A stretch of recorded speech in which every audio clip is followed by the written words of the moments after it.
Okay, so you're doing these parties.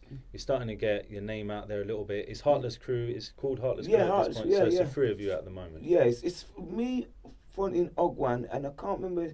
It's probably around. There was another guy, MC Major. Yeah. And MC Rudy. Right. I can't remember exactly when Rudy came, but Major was like, he lived a couple just around the corner from me, literally a couple doors, stone far away, and he was in sound. He was like I said, I was DJing, Fonty was DJing, and Ogwan was DJing, and then we brought Major in as the MC, and Rudy. Major kind of had a bit of a yard style and a big deep voice. This is probably more going on to the jungle side times, so it was like probably 95-ish. Actually, maybe probably 94, 95. Yeah. And yeah, we started bringing the MCs, got into Chimes, done the whole Chimes kind of thing, and that's, I think, around 95, 96. But Chimes was like a landmark for us. We made an impact. At first, we were playing to empty crowds and stuff, empty rooms, shall I say. But then, like, there was one or two dances that we played, and in fact, Anthony, again, that's the guy who owned Chimes, he done a smart thing, because he was looking out for us and had a best interest at heart. He would put us on before the big DJs, either on before them or after them, because he knew we were going to come and we're hungry and rip it up. And he put us on, I think it might have been after Rampage one time. Yeah. And we come on and shut down the place.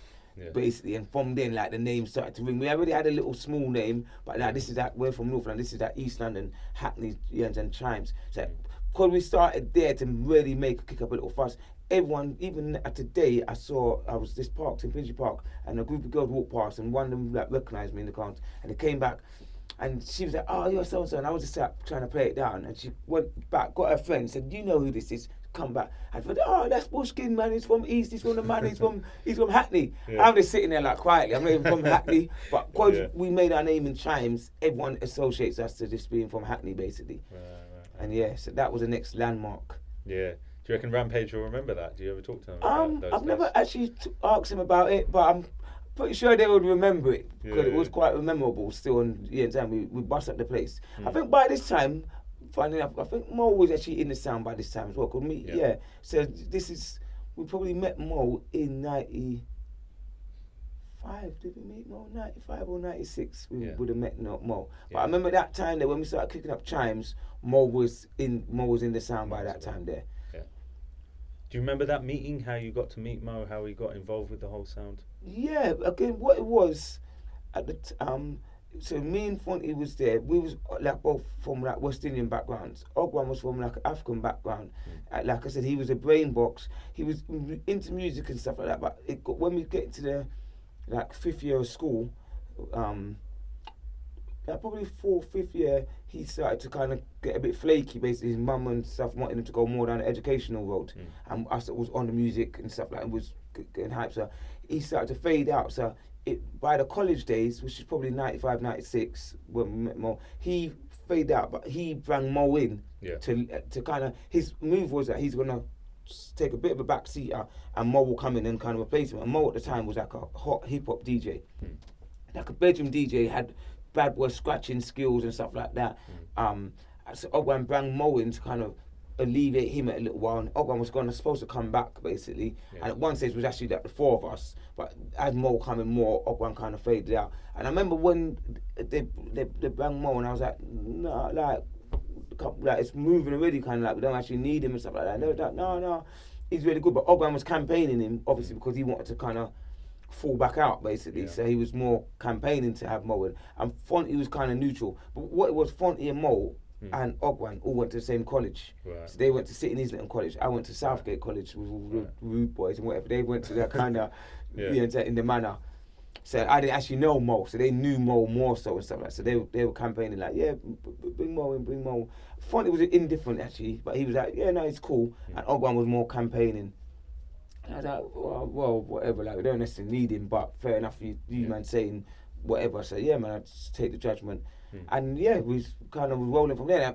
Even he came in at that time more, so he was kind of just like, how could I say, more on a wage at that time there, and came in and stuff like that. And as he came in more, Ogwan faded out, and Moe was talented. Like I said, he was hot. And Mo, when he came, he was like, basically, he just wants the outlet to show off his skills. Because he was like the bad man, scratching all them kind of things there. He was sick with that, like hip hop, all them kind of things there. That was his forte. And then Mo is like an encyclopedia of music.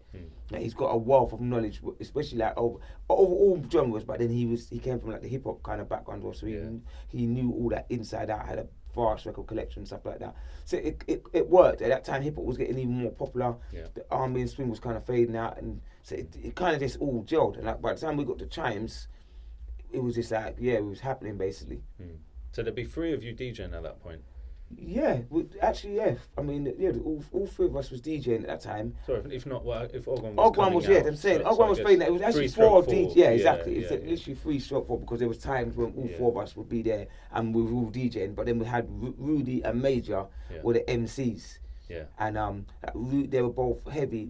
Major had the kind of big voice, and Rudy had like fast tongue lyrics, like a Stevie Hyper, Shabba kind of style, basically. So they were the 2 MCs. And funny enough, they were kind of the blueprint to meet Bushkin and Mighty Moe in a way. So that was at the jungle area. So we was playing rag on everything else, but jungle started to come in heavy by this time. So the youth sounds, this is what like the saving grace for Heartless Crew in a way. Where we came into it a bit later than the other youth sounds, they were like maybe 2-3 years older than us. Basically, so by the time jungle came in, they all left early and started to go into the jungle scene. So the youth sound thing died out, and the ragga was dying out, and everyone was raving jungle. But we was raving jungle, but still doing the sound system business. And then we started to incorporate jungle on the sound system, basically playing jungle, and continue. So where everyone else dropped off, but all the other sounds left, we were still there pioneering, playing jungle in Chimes, which again was a kind of yardy, kind of bashmenty club. That was almost unheard of. Again, that's why I said a lot of people were standing around looking at us certain times. But after a while, they started to get into it and enjoy it because like, we was having fun anyway. Because you were ahead of the curve anyway, as most DJs are. You're a bit ahead of the curve. So you're playing stuff that not everyone gets it yet. Yeah, that's exactly right. A month later, everyone's like, everyone's started to get on it, and so that was it. We went through the whole jungle wave, and we was practicing hard to get into the jungle scene, and that's airtight. It's still like airtight now, and we couldn't penetrate the jungle scene. So this is kind of moving on, like. So back then, it's like people like DJ Hype, Kenny Ken, Jumping Jack Frost, all Groove that kind Rider, of Devious D. Red Ant, obviously the Shabba, Brocky and Depp, still major them times. Mickey Finn, Ron, SL. Like, I was a big jungle raver, like hard. Every weekend, my dad was a security guard, so me and Fonti, we had access. We was raving like Friday to Sunday, like in them school days there. Basically. So your dad would let you into all the raves. All the raves, make us go and do the flying first, fly all cars and stuff like that. But then he would let us in. So you do come from a very musical family, so you had such easy ways to get in everywhere. Yeah, literally. My dad was popular, so again, doing the sound system, it's only like after I realised that he was kind of opening certain doors as well. Well, literally. So, literally. So, exactly. So it was good. So man was raving in the jungle scene hard, and that was that again. Me and Fonti, and I remember that I was telling a friend of mine the other day. It was like I was sitting down, I was standing up watching that Groove Rider, and I remember Fonti saying to me, "No, I come bad man up like, oh no, I need to be up there, be and that passion there, like we're watching, and it looks the Groove Rider was still heavy them days there, but what Fonti was doing in his bedroom was was cold. So he's watching and thinking, no, if I was there now, I'd be doing this, that, and the other. And that was like their energy, but we couldn't penetrate the jungle scene.